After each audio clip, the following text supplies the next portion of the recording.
1:9 Yeremia 3:1-9 Mereka berkata, jika seorang laki-laki menyuruh pergi istrinya, dan istrinya meninggalkan dia, dan bersatu dengan laki-laki lain, apakah dia akan kembali lagi kepadanya? Apakah tanah itu tidak akan tercemar sama sekali? Mengapa engkau telah mempermainkan pelacur dengan banyak kekasih, tetapi tetap saja, kembalilah kepadaku, firman Tuhan.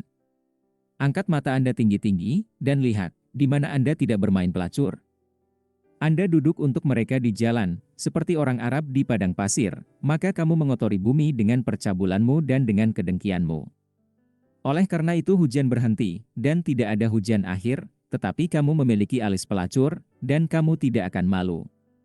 Setidaknya mulai sekarang kamu tidak akan memanggilku, mengatakan, Ayahku, apakah kamu pemimpin masa mudaku? Akankah dia menyimpan amarahnya selamanya? Atau akankah Anda menyimpannya terus-menerus? Lihatlah, kamu telah berbicara dan melakukan sebanyak mungkin hal jahat. Terlebih lagi Tuhan berkata pada zaman Raja Yosia, pernahkah kamu melihat apa yang telah dilakukan Israel yang memberontak? Dia pergi ke setiap gunung yang tinggi, dan di bawah setiap pohon yang hijau, dan di sana dia pergi melacurkan diri. Tetapi tidak kembali, dan Yehuda, saudara perempuannya yang licik, melihatnya.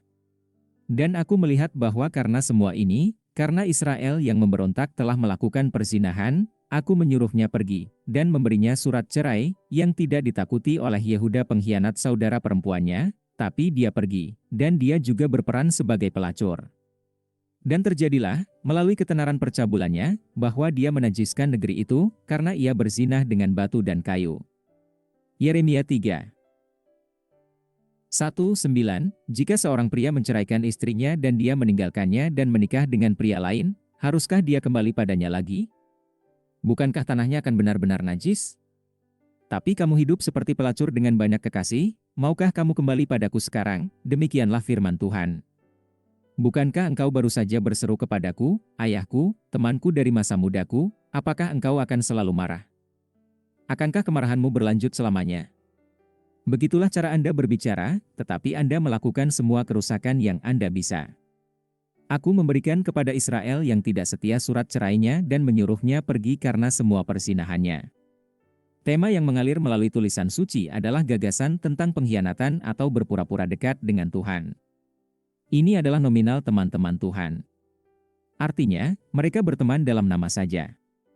Mungkin untuk menunjukkan fenomena umum ini di seluruh kitab suci, Yudas dipilih sebagai salah satu dari 12 rasul.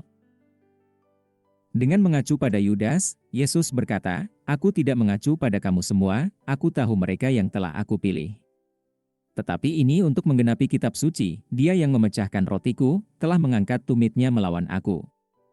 John pukul 13:18 di sini dia mengutip Mazmur 41:9, bahkan teman dekatku, yang kupercayai, dia yang memecahkan rotiku, telah mengangkat tumitnya.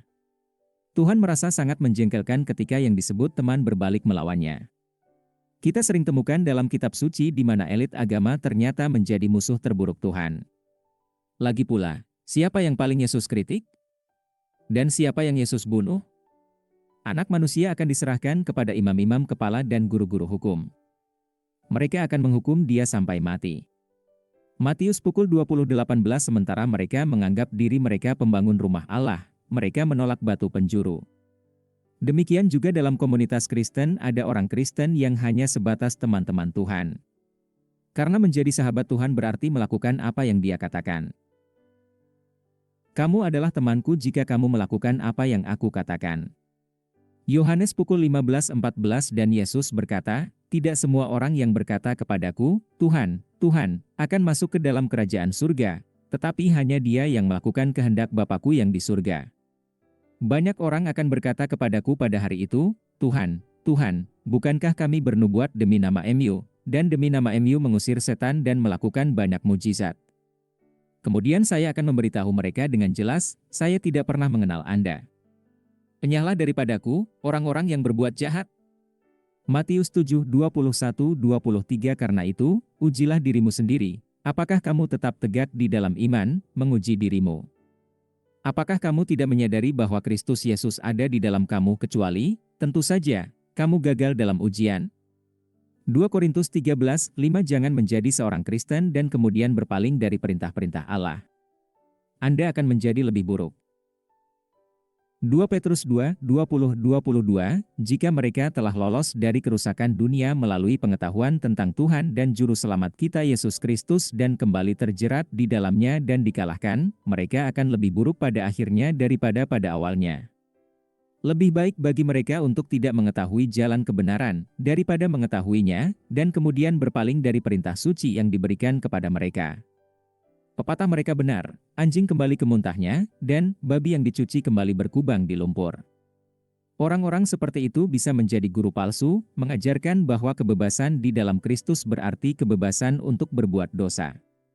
Sebab beberapa orang yang kutukannya sudah lama ditulis, diam-diam menyelinap di antara kamu. Mereka adalah orang-orang fasik, yang mengubah kasih karunia Allah kita menjadi izin untuk perbuatan amoral dan menyangkal Yesus Kristus, satu-satunya penguasa dan Tuhan kita. Yudas 1:4 atau pada ekstrim legalisme lainnya, Paulus menulis, masalah sunat ini muncul karena beberapa saudara palsu menyusup ke dalam barisan kami untuk memata-matai kebebasan yang kami miliki di dalam Kristus Yesus dan menjadikan kami budak. Galatia 2:4 secara umum ada dua kategori nominalisme. Untuk menyimpang dari lurus dan sempit, baik berbelok ke kanan atau ke kiri. Di sebelah kanan adalah legalisme dan di sebelah kiri adalah ilegalitas. Secara kultural masyarakat Barat cenderung ke arah ilegalitas. Ini adalah kebebasan yang ditekankan sebanyak untuk membela atau mentolerir kebejatan.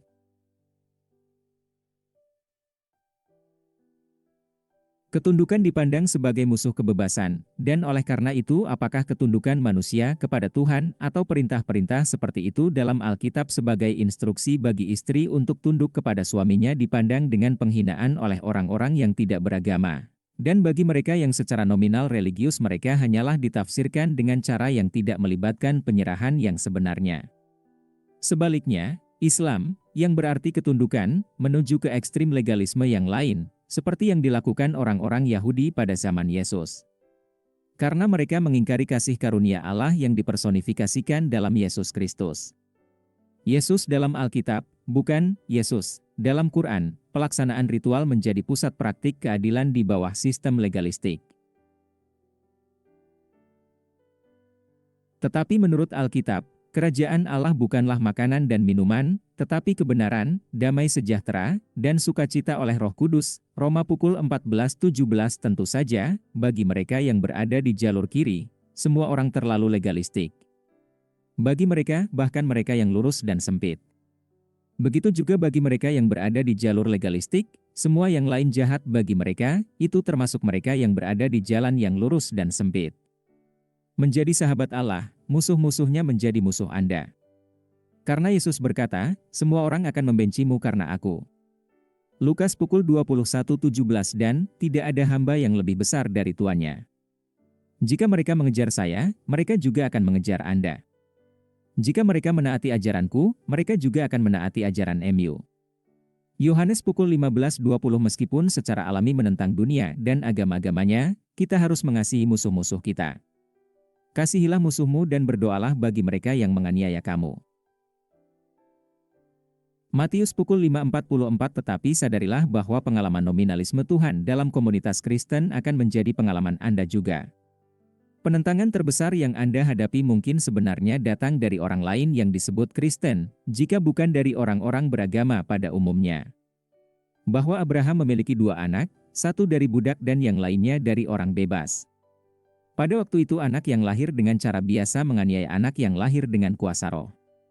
Sama sekarang. Galatia 2:22-29 pertanyaan diskusi dalam keadaan apa Tuhan bercerai? Menurut Anda apa yang mungkin menjadi alasan di balik Yesus memilih Yudas sebagai rasul? Kategori orang apa yang cenderung terbukti sebagai musuh terburuk Tuhan? Mengapa demikian? Dalam hubungan kita dengan Tuhan, apa artinya menjadi teman hanya dalam nama? Apa 2 kategori umum dari mereka yang berpura-pura bersahabat dengan Tuhan? Dan apa yang dimaksud dengan menjadi anggota dari setiap kategori?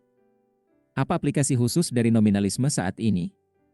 Perlakuan seperti apa yang dapat diharapkan oleh orang yang lahir dari Tuhan dari orang yang secara nominal religius?